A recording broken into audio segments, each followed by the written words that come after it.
할렐루야. 반갑습니다. 다윗은 왕이라는 화려한 직책 가운데 살았습니다.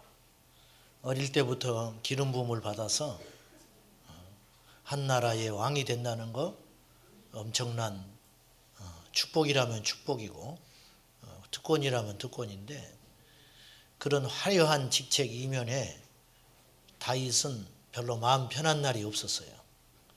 우리가 그의 일대기를 보고 또 시편을 우리가 묵상을 해보면 그의 생애에 원수들이 너무 많았고 마음을 아프게 하는 사건들이 계속 일어나는 것을 볼 수 있습니다. 그래서 오늘 시편 13편도 배경은 정확히 알 수 없지만은 다윗이 극심한 마음고생하는 가운데 하나님 앞에 탄원하는 기도로 시작하고 있습니다. 우리 1절과 2절을 한번 보겠습니다. 여호와여, 어느 때까지니까 나를 영원히 잊으시나이까? 주의 얼굴을 나에게서 어느 때까지 숨기시겠나이까? 나의 영혼이 번민하고 종일토록 마음에 근심하기를 어느 때까지 하오며 내 원수가 나를 치며 자랑하기를 어느 때까지 하리이까? 이 말씀이 이제 반복되는 구절이 있죠. 어느 때까지입니까? 4번이나 이 짧은 2절 속에서 반복되고 있습니다. 어느 때까지. 굉장히 절박한 상황입니다. 지금 다윗의 기도를 우리가 들어보면은 하나님의 존재를 의심하는 게 아니에요. 하나님 믿지 않습니다. 그게 아니잖아요. 계속 다윗에게 여호와 하나님은 주님이에요. 주님.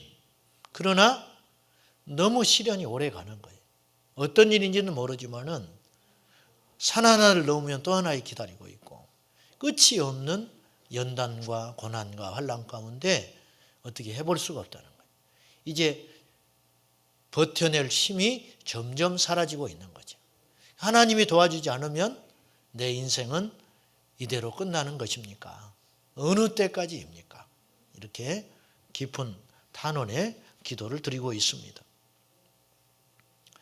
아브라함이 75세에 갈대아 우르 땅을 떠나서 하나님의 약속의 말씀만을 붙잡고 떠났습니다. 금방 자식이 생길 줄 알았어요. 그렇잖아요? 하나님 분명히 약속했거든요. 근데 한 해 두 해 기다리다가 25년의 시간이 훌쩍 가버렸어요. 그 사이에 아브라함은 기다림에 지쳐서 불신앙을 저지르기도 해요. 그래서 하나님의 약속의 자식이 아닌 인간의 자식이 태어나지요. 이스마엘. 그리고 위기 가운데 자기 아내를 누이라고 속여가지고 위기를 넘어가기도 해요. 지혜롭다면 지혜롭지만 하나님을 완전히 신뢰하는 모습이 아닌 거예요. 그런데 하나님께서는 그런 아브라함에 대하여 심판을 하지 않아요. 왜 그랬을까? 하나님이 이해하신다. 25년의 기다림 가운데 아브라함이 하나님과 끊임없이 교제했지만서도 때로는 넘어지고 실패했다는 거죠. 이 사건을 통해서 우리가 하나 알아야 할 것이 있습니다. 우리가 가진 믿음이라는 것이 별거 없다는 거예요. 여러분, 우리가 이런 착각을 하기가 쉬워요. 내가 믿음이 있으니까, 내가 뭔가를 하나님 앞에 이렇게 하니까 여기까지 왔지 않느냐. 우리도 그런 착오에 빠질 수 있는데 그렇지 않습니다. 우리의 믿음이 우리를 여기까지 인도한 게 아니에요. 우리 알다시피 얼마나 우리가 악한 자입니까? 어떠세요? 너무 악한 모습들이 많잖아요. 불의하고 죄짓기가 더 쉬워요. 의롭게 살기는 너무 어렵습니다. 법대로 하나님 말씀을 지켜나가는 것은 너무 힘든 일이에요. 우리 안에는 끊임없이 육체의 소욕과 제멋대로 살고 싶은 욕망이 계속 올라오고 있습니다. 하나님 우리를 아셔요. 자, 우리의 믿음이 대단해서 하나님 우리를 봐주는 게 아니고요. 주님의 사랑과 기다리심과 인내하심이 더 크기 때문에 우리를 기다리고 계시는 거예요. 아브라함을 살리는 힘은 그것이었다고 말할 수 있어요. 오늘 이 본문의 말씀을 여러분 읽으면서 아마 공감대가 많이 형성이 될 거예요. 어느 때까지입니까? 어느 때까지 내가 이 문제를 놓고 기도해야 됩니까? 우리 남편은 언제 달라지는 겁니까? 내 아내는 언제 달라집니까? 내 자식은 언제 예수 믿습니까? 이 어려운 경제적인 시련은 과연 어느 때나 해결이 되어서 나도 마음껏 주님의 일을 하면서 그런 날이 올까요? 깊은 수렁에 빠져서 한숨 짓는 모습이 바로 오늘 우리의 모습과 아주 흡사합니다. 이런 상황에서 다윗이 하나님 앞에 기도를 합니다. 두 가지의 기도를 하는데요. 자, 3절 말씀 봅시다. 여호와 내 하나님이여 나를 생각하사 응답하시고 나의 눈을 밝히소서. 두렵건대 내가 사망의 잠을 잘까 하오며. 다윗이 정말 두려운 게 있다는 거예요. 내 눈이 가려서 사망의 깊은 잠에 빠져서 하나님을 잃어버릴까 싶다 이거예요. 이것이 다윗이 하는 하나님 앞에 기도하는 거예요. 지난 시간에 우리가 시편 8편 1절 말씀을 가지고 주의 영광이 온 땅에 가득하다. 그래서 다윗이 그걸 찬양하는 그 구절을 우리가 보았어요. 여호와 우리 주여 주의 이름이 온 땅에 어찌 그리 아름답습니까? 주의 영광이 온 하늘을 덮었나이다. 믿음은 눈이 달라지면서 시작되는 것이다 그랬어요. 시야가 안 달라지면, 가치관이 안 달라지면 예수님 안 믿는 거예요. 똑같이 남이 어려울 때 같이 절망하고, 남이 좋아할 때 좋아하고, 남이 힘들 때 같이 무너져 버린다면 믿는다는 증거가 무엇이냐 그 말이에요. 믿음은 증거가 있어야 돼요. 믿음은 증거가 있어야 한다. 오늘 아침에 여러분 여기 오셔도 마음은 편치 않은 분들이 많을 거예요. 아침에 또 한바탕 하고 왔는지도 몰라. 말 안 듣는 자식 때문에 속이 상해가지고 지금 몸은 여기 와 있지만 마음은 지금 마음이 아닌 분이 상당히 있을지도 몰라요. 그러시죠? 언제까지 내가 이래야 되지요? 하나님 앞에 그렇게 할지도 몰라요. 그런데 우리가 그래도 서야 할 자리는 주님 앞이라는 걸 잊으시면 안 돼요. 그래서 우리는 기도하는 거예요. 이 다윗의 믿음이 놀랍습니다. 절망된 상황, 지쳐가고 있는데 다윗이 하나님을 찾아요. 이건 그런가 보다 또 다윗이니까 아닙니다. 인생은 똑같아요. 이 종이 한 장 차이가 영생과 영벌을 완전히 갈라놓는 놀라운 갈림길이 되는 거예요. 힘들고 어려워도 주님을 찾는 다윗의 모습 속에서 우리가 그 믿음의 놀라움을 보게 됩니다. 내 눈을 열어서 주님을 보게 하시고 내가 깊은 사망의 잠에 빠지지 않도록 나를 인도해 달라고 다윗이 기도합니다. 야곱이 장자의 축복을 뺏어서 그의 형 에서의 미움을 받아서 죽게 됐어요. 이제 그의 아버지 이삭이 늙어가니까 에서가 아버지만 죽으면, 아버지 마음 아파하게 할 수는 없으니까 아버지만 죽으면 저 동생은 내 손에 죽는 거예요. 살기가 번득번득해요. 야곱이 그걸 알고 야밤에 도망을 합니다. 도망을 해서 그의 외삼촌 집으로 가다가 바단 아람으로 가다가 루스 땅에서 깊은 잠에 빠졌어요. 돌베개 하나를 베고 이불 하나도 없이 그냥 그 광야길에서 잠을 청하고 있는데 깊은 잠에 빠져서 꿈에서 하나님께서 환상을 보여주는데 사닥다리가 하늘에 닿은 거예요. 거기를 천사가 오르락내리락 하고 있어요. 잠에서 깬 이 야곱이 하나님 앞에 이렇게 기도합니다. 여호와께서 여기 계시거늘. 여러분 이 말씀은 굉장히 중요한 이야기예요. 하나님이 그 시간에 찾아왔다는 뜻이 아니에요. 하나님은 이미 그곳에 계셨어요. 광야에 계셨다 그 말이에요. 그런데 야곱이 보지 못한 거예요. 혼자인 줄 알았어요. 죽을 줄 알았어요. 너무 처량한 신세인 줄 알았어요. 돌아갈 수가 없는 거예요. 그런데 하나님은 이미 거기에 계셨다. 야곱의 눈이 열려진 거라는 거죠. 여러분, 하나님 우리 떠난 게 아니에요. 우리가 눈이 가려서 안 보이는 거예요. 하나님이 안 계신 곳이 어디가 있어요? 하늘에만 계십니까? 땅에도 계시고 땅 아래에도 계시고 바다에도 계시고 감옥에도 계시고 죽을 상황에서도 우리 하나님은 함께 하신다 그 말입니다. 근데 그것이 안 보이는 거예요. 안 보이니까 절망하는 거예요. 하나님 한 번도 나를 실망시킨 적 없으시고 언제나 공평과 은혜로 나를 이끄시네. 이 찬양이 안 믿어지는 거예요. 안 믿어지는 거예요. 저는 이 찬양 할 때마다 속이 상해. 하나님은 한 번도 나를 실망시킨 적 없다. 맨날 실망시키면서 뭐가 한 번도 안 시킨 적은 없어요. 뭐 숫자에 따라 다르지. 이 찬양은 참 부르기가 쉽지 않아요.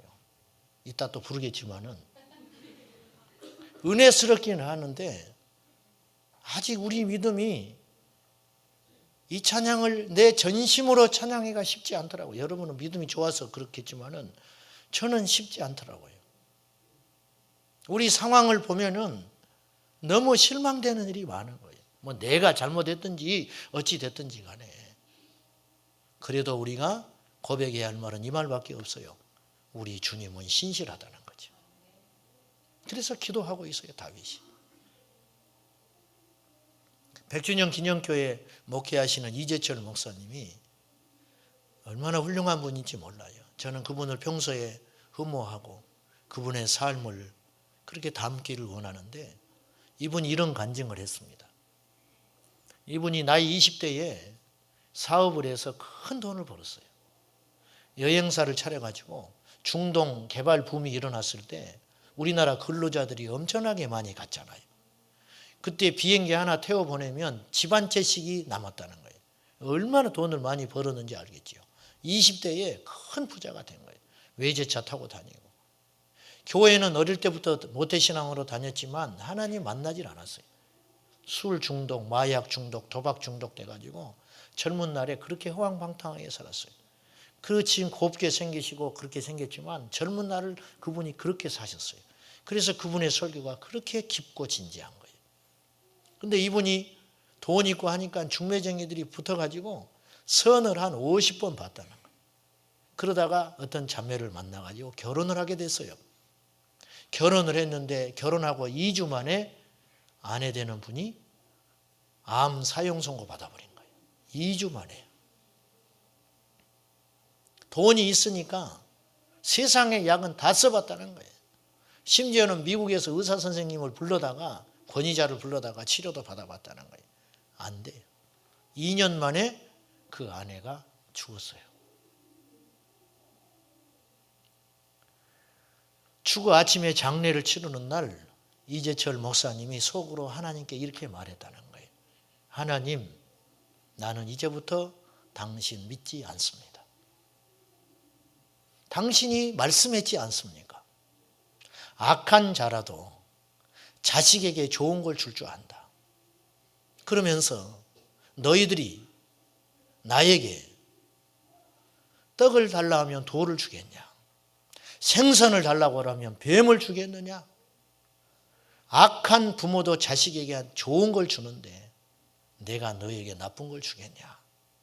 응답한다고 했잖아요. 그런데 왜 응답하지 않습니까? 하나님은 없습니다. 이제 후로 나는 당신을 믿지 않습니다. 내가 떡을 달라 했습니까? 내가 생선을 달라 했습니까?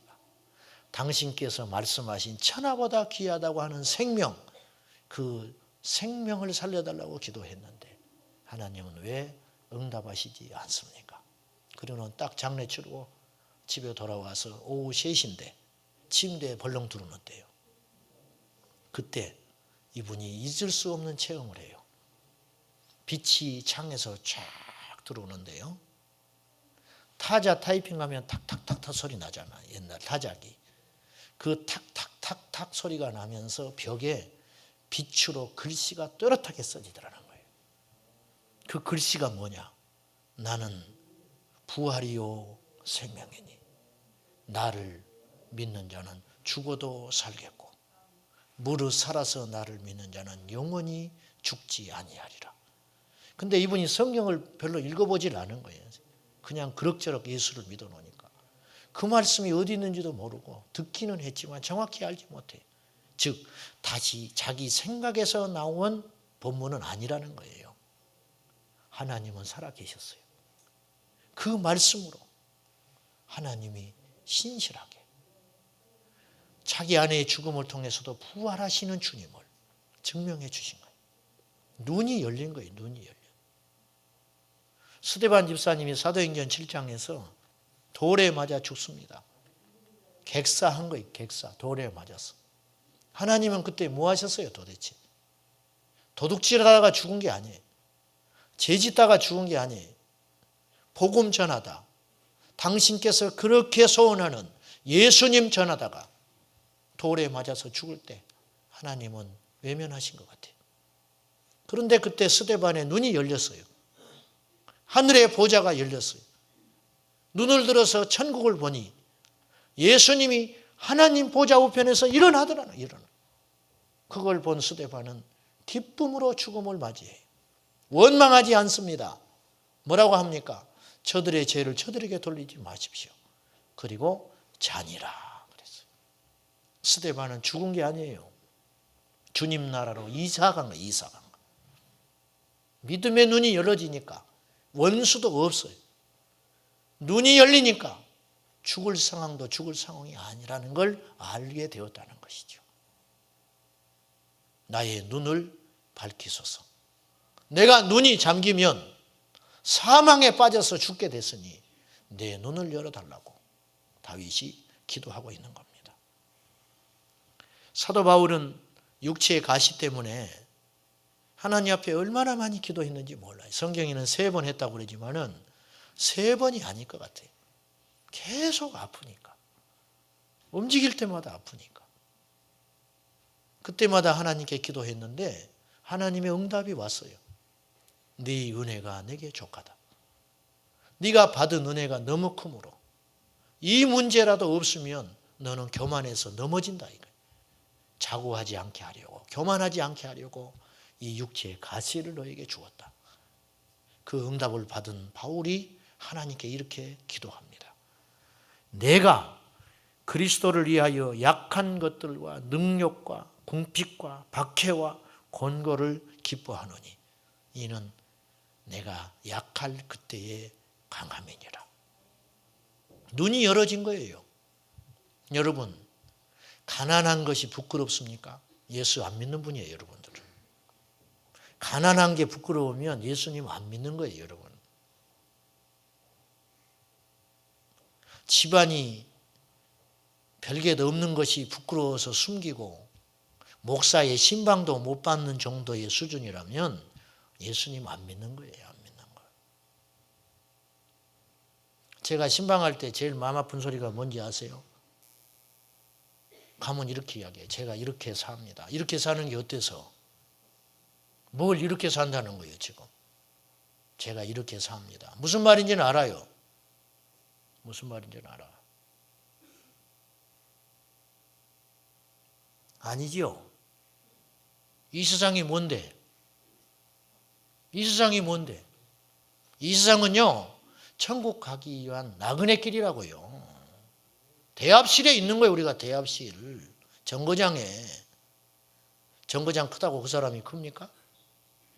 정거장이 편하면 뭐하고 정거장이 불편하면 어떡하겠어요? 몇 시간만 되면 지나면 천국 가는 열차 타면 되는데. 아멘입니까? 그냥 위로하려고 하는 말이 아니죠. 눈이 열어져야 돼요. 눈이. 저는 시골의 강가에 살았어요. 여름에는 날파리들이 얼마나 많은지 저녁에 밥을 못 먹을 정도였어요. 불을 켜놓으면 날파리들이 불을 보고 쫓아와가지고 밥에 떨어지는 거예요. 밥에. 그래서 불을 끄고 살았어요. 밤에 밥 먹을 때. 외부의 불 그걸로 이제 밥을 먹는 거예요. 견디다 못해가지고 날파리 잡는 기계를 갖다 놨어요. 전기가 흐르는 지금도 있죠. 그래서 불을 켜놓으면 날파리들이 가서 타타타닥 타서 죽는다고. 그런데 이 하루살이들은 죽는 줄 모르고 불만 보고 쫓아가는 거예요. 그거 죽는 거예요. 툭툭툭 떨어져서. 우리 인생이 꼭 그와 같아요. 여러분 어디로 지금 가고 계세요? 나방이 죽을 줄 모르고 불만 보고 쫓아가다가 결국은 죽는 거예요. 돈 쫓아가다가 지옥 갑니다. 부자가 죄는 아니에요. 그러나 주님보다 그것이 앞서가면 멸망하는 거예요. 우리가 꼭 행복해야 합니까? 아니에요. 예수님의 제자들이 행복하게 사셨다고 생각합니까? 절대 그렇지 않아요. 최근에 제가 안 사실인데 영국 스펄전 목사님이 얼마나 명설교하고 훌륭한 분이세요. 근데 그분이 평생 우울증에 시달렸어요. 귀신 들어서 우울증이 온 게 아니에요. 이분이 평생 우울증에 시달렸어요. 왜? 목회를 하면서 성도들을 바른 믿음의 길로 인도하고 하나님의 교회를 바로 세우기 위해서 날마다 몸부림치다 보니까 웃을 날이 별로 없었다. 정작 자기는 우울증에 평생 시달렸다. 옥하는 목사님도 그랬어요. 변화되지 않는 성도들과 주님이 기뻐하지 못하는 모습으로 흘러가는 걸 보고 너무 긴긴 밤을 잠을 이루지 못할 날이 많았다는 거예요. 그러면 그분이 불행한 인생인가? 천국에서 빛과 같이 빛나는 거예요. 여러분, 십자가의 좁은 문을 거부하고 넓은 문으로 가다가 멸망길로 간 사람이 한둘이 아니라는 거예요. 한둘이. 눈이 열어지면 우리가 이렇게 살 수 없어요. 사랑하는 여러분, 눈을 뜨시기 바라요. 영의 눈이 열어져야 한다는 거예요. 어떤 것이 귀한 것인지. 고통이 아닙니다. 좋은 게 아니에요. 예수님이 나의 복이고 의롭게 사는 게 복이에요. 부끄러운 식탁보다, 부끄러운 만찬보다 의로운 소박한 밥상이 축복이라는 걸 알아야 한다는 거죠. 영의 눈이 열어져야 해요. 오늘 그리스도인들이 저를 포함해서 너무 지저분해요. 의로움에 대해서 별 관심이 없어요. 부자 되는 데만 관심이 있고 부흥하는 데만 관심이 있고 말씀 몰라요. 말씀 안 지켜요. 알아야 지키지. 지키려니까 불이익이 오거든요. 말씀을 지키다가 불이익이 오는 것이 축복이다. 왜? 그것이 천국 가는 길이니까. 눈이 열어져야 합니다. 눈이 열어져야 합니다. 내 눈을 밝히소서. 두 번째 다윗이 기도해요. 4절이죠. 4절 봅시다. 두렵건대 나의 원수가 이르기를 내가 그를 이겼다 할까 하오며 내가 흔들릴 때에 나의 대적들이 기뻐할까 하나이다. 내가 흔들리지 않게 해주십시오. 내가 흔들리면 원수 대적들이 얼마나 신나겠습니까? 우리가 흔들리면 마귀가 신나서 춤을 춰요. 신나서 춤을 춘다고. 건드리면 자빠지면 깔깔거리고 웃는 거예요. 통쾌하게 웃는 거예요. 버텨야 돼요. 흔들리지 말아야 해요. 요동하지 않으면 승리의 날은 반드시 우리에게 오게 되어 있어요. 요동하고 흔들리는 인생이 너무 많다는 거예요. 그래서 다윗이 하나님 앞에 흔들리지 않게 하십시오. 꼭 시련이 있어서 사람은 흔들리는 게 아니에요. 믿음이 없으면 흔들리게 되는 거예요. 믿음이 없으면. 아무 일이 없는데 넘어지는 거예요. 아무 일이 없는데.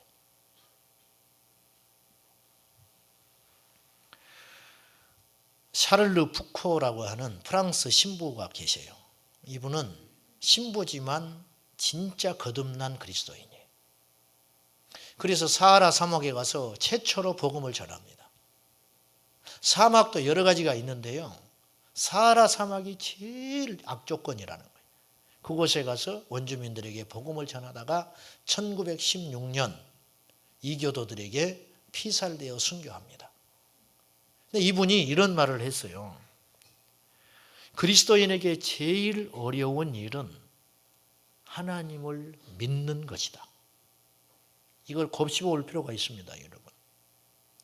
그리스도인에게 제일 어려운 일은 하나님을 믿는 것이다. 하나님 믿는 것은요, 하나님을 모르는 이방 사람들이 어려운 게 아니고, 그분들은 물론 어렵겠지만은 예수님 안에서 그리스도인이라고 자처하는 우리에게도 쉽지 않은 일이라는 거예요. 여러분, 주님을 믿으십니까? 정말 믿으세요? 계속 물어보면 아멘 못할 거예요. 우리 그리스도인 된 자들에게 정말 어려운 일은 어떤 경우에도 하나님을 믿고 있는 거라. 쉽지 않아요. 여러분을 무시해서가 아니라 저를 보면 그렇더라고. 우리 상황이 녹록지 않습니다. 아브라함도 무너졌어요. 다윗도 무너져. 다윗도 죄짓고 넘어지고 하나님이 모를 거라고 착각한 거예요. 여러분, 이게 우리 인생이라니까요. 넘어지는 것이 잘했다는 뜻이 아니라 하나님을 완전히 신뢰하고 24시간 산다는 건 결코 쉬운 일이 아니라. 그분은 이런 기도를 했어요. 스스로를 내어 맡기는 기도라는 기도를 했는데, 아버지, 이 몸을 당신께 맡기오니 좋으실 대로 하십시오. 저를 어떻게 하시든지 감사드릴 뿐, 아버지의 뜻이 저의 모든 피조물 위에 이루어진다면 이 밖에 다른 것은 아무것도 바라지 않습니다. 내 영혼을 당신 손에 도로 드립니다. 당신을 사랑하기에 이 마음의 사랑을 다하여 하나님께 내 영혼을 바치옵니다. 당신은 내 아버지이시기에 끝없이 믿으며 남김없이 이 몸을 드리고 당신 손에 맡기는 것이 어쩔 수 없는 저의 사랑입니다. 하나님 마음대로 하시라는 거예요. 제가 저를 하나님께 내어 맡깁니다. 그러니까 하나님 마음대로 쓰십시오. 속지 마세요. 어렵다고 믿음 떠나는 건 당연한 일이 아니에요. 그것은 넘어지는 일이에요. 넘어지는 일. 1997년 IMF가 왔을 때 많은 사람들이 예수 떠났습니다. 왜? 어렵다고. 예배부터 쉬었어요. 먹고 살기 힘들어지니까 예배부터 안 나와버리는 거예요. 11조 스톱해버렸습니다. 가정부터 깨져버렸어요. 하나님 말씀부터 어기고 시작하는 거예요. 어려우니까. 그래서 알곡과 가라지가 차이가 난다는 거예요. 욥은 극심한 시련과 어려움 가운데서도 하나님께 입술로 범죄하지 않았다. 놀라운 일이 놀라운 일. 주신 자도 하나님이시니 취하신 자도 하나님입니다. 그 주님의 영광이, 주님의 이름이 찬양을 당연히 받으셔야 됩니다. 우리 중에 얼마나 그렇게 할 수 있을까요? 여러분, 흔들리지 마세요. 제발 흔들리지 마시라고. 요동하지 마시라 그 말이요. 요동하지 마라고. 하나님을 떠나서는 안 돼요. 힘들다고 주님 떠나고 좋다고 주님 떠나고 어쩌자는 거예요. 어쩌자는 거예요. 내 뜻대로 안 된다고 주님 떠나고 낙심하는 것이 당연하지요. 힘들지요. 어째서 하나님은 이럴까? 예수님 믿고 더 안 되네. 더 안 돼. 우리 아랫집에 사는 불교 신자는 너무 잘 되는데 우리는 왜 이러냐? 왜 이래 도대체. 말은 안 하지만 믿음 없다고 할까 봐. 말은 안 하지만 속으로 괜히 믿은 것 같아. 괜히. 여러분, 하나님은 종교 나부랭이가 아니에요. 인격에 살아계신 하나님이라고요. 없는 분을 우리가 만들어서 추앙하고 숭배하는 게 아니에요. 우리가 움직일 수 있는 분이 아니라고 말이에요.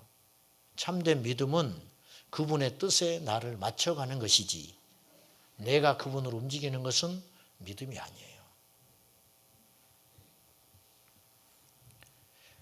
우리가 자식이 병들고 아프면 어떻게 해요? 더 붙들잖아요. 더 붙들어. 부모가 병들면 힘없어지면 더 자주 찾아뵙고 더 공양해야 할 거 아니에요. 이 세상이 힘들어지고 살기 어려워지면 주님 더 붙들어야 사는 거예요. 그게 당연한 이치 아니에요? 어렵다고 주님 딱 떠나버리는 거예요. 죽기를 각오한 거예요. 죽자고 작정한 거예요. 죽기를. 반드시 우리에게 신실하신 하나님이 역사하실 날이 옵니다. 그날 온다고요. 인내하는 것이 믿음이에요. 입술로 불평하지 않는 게 믿음이라고. 아무렇게나 행동하지 않는 게 믿음이라니까요. 힘들면 아무렇게나 행동해버려요. 그 믿음이 아니에요. 다윗이 두 가지 결단을 합니다. 5절 오직 나는 오직 주의 사랑을 의지하였사오니 내 마음은 주의 구원을 기뻐하리이다. 주님의 사랑을 내가 의지할 것이고 구원하심을 기뻐하겠습니다. 이 믿음이죠. 이 다윗의 이 고백은 이런 뜻이에요. 주님 나를 버리시지 않은 거 제가 압니다. 여전히 나를 사랑하고 계시고 구원해 주심을 믿나이다. 즉 환난과 고통과 시련과 어려움이 와도 주님과 나 사이에는 이상무 아무 상관없다. 아멘. 주님과 나 사이에는 이상무입니다. 이 틈을 누가 갈라놓겠냐 그 말이에요. 환난이나 곤고나 적신이나 핍박이나 가난이나 어떤 시련이 와도 하나님과 나 사이의 사랑을 결코 끊을 수 없습니다. 그렇게 고백하는 거예요. 내가 그런 믿음을 가지고 살겠다 결단하는 거예요. 믿음은요, 하나님의 은혜와 우리의 결단이 연합될 때 나타나는 열매예요. 하나님의 은혜만 이야기하지 마세요. 은혜를 받았으면 우리가 결단해야 돼요. 하나님께 받았으면 드려야 된다는 거예요. 하나님의 은혜로 산다고 고백만 하지 말고 은혜를 받았으면 은혜의 삶으로 하나님께 영광을 돌릴 수 있어야 한다는 거예요. 다윗이 시편에는 등식이 존재한다고 제가 그랬지요. 항상 어려움과 고통의 호소에 시작해서 나중에는 주님을 찬양하는 걸로 끝나는 거예요. 이게 시편의 등식이에요. 다윗이 어느 때까지입니까? 원망으로 시작했다가 결국 주님의 사랑을 확인하고 기뻐한다고 고백하잖아요. 이게 믿음이라는 거예요. 환난이 와도 내 눈이 떠져서 이제는 나는 흔들리지 아니하므로 어떤 경우에도 주님 사랑하고 기뻐하겠습니다. 그렇게 결단하는 거예요. 결단. 믿음은 결단이에요. 두 번째 결단을 해요. 6절 내가 여호와를 찬송하리니 이는 주께서 내게 은덕을 베푸심이라. 은덕을 베푼 게 뭐가 있어요 지금. 원수들이 꽉 차 있는데 죽겠다고 고백했는데 그 짧은 순간에 무슨 좋은 일이 일어나겠어요. 믿음으로 고백하는 거예요.